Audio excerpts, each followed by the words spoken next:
Okay, Jets fans, the schedule's released. Matt O'Leary was on it. His sources had the schedule down pat, and we've all been watching and debating the ramifications of the schedule. My initial impressions is strength of schedule.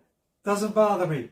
Not worried about it. You remember last year, Jet fans were sort of wringing their hands over how difficult the first part of the schedule was, and the conventional wisdom was if the Jets could get by those first 6 games or so, at 500, game below 500, pick up momentum during the second half of the season, they're a playoff team, 11-6.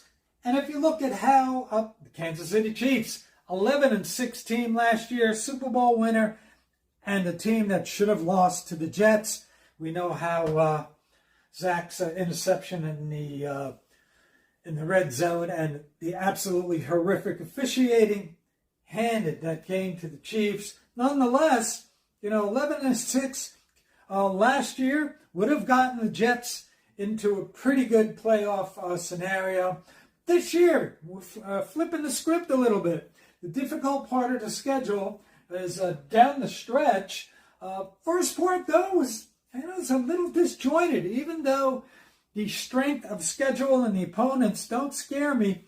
Kind of disjointed, and I think some Jets fans are not so much concerned about all the primetime games. That's a good problem to have. Focus is on you. National media beat writers are going to hate no matter what. If you can prove them wrong, you shut them up. Nonetheless, 5 out of the first 8 games are Thursday night games, Sunday night game, Monday night game. London, when you're trying to pull together a revamped offensive line, a lot of new faces, new draft picks who are going to see significant playing time, having to deal with all that extracurricular scheduling issues and primetime issues and focus on you when you're trying to establish an identity, a new offensive system, that could be problematic. That being said, I think the schedule, I don't want to say is easy enough, but I think is really manageable. And I know Jake Asman was talking about this tonight, how if down the stretch, if the Jets go 3-3 and they can wind up as an 11-6 team going to the playoffs, that's a win-win. You look at the last 6 games, it's not easy. All right, you have the Dolphins twice.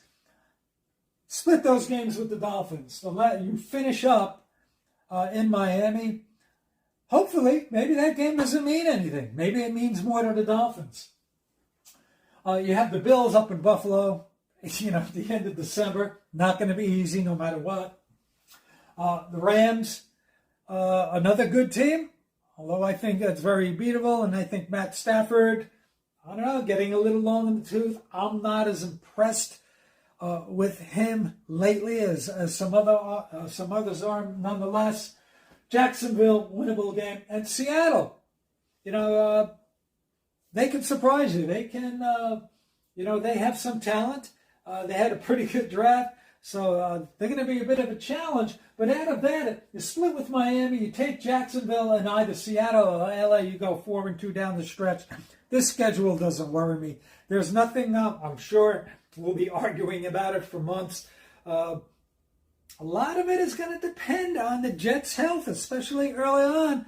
If Aaron Rodgers is ready to go and the Jet draft class is ready to go, I'm not really all that concerned. Nonetheless, these are things we should be looking at. And good luck to the Jets with their 2024 schedule. We'll be arguing about this, and we'll see you the next time.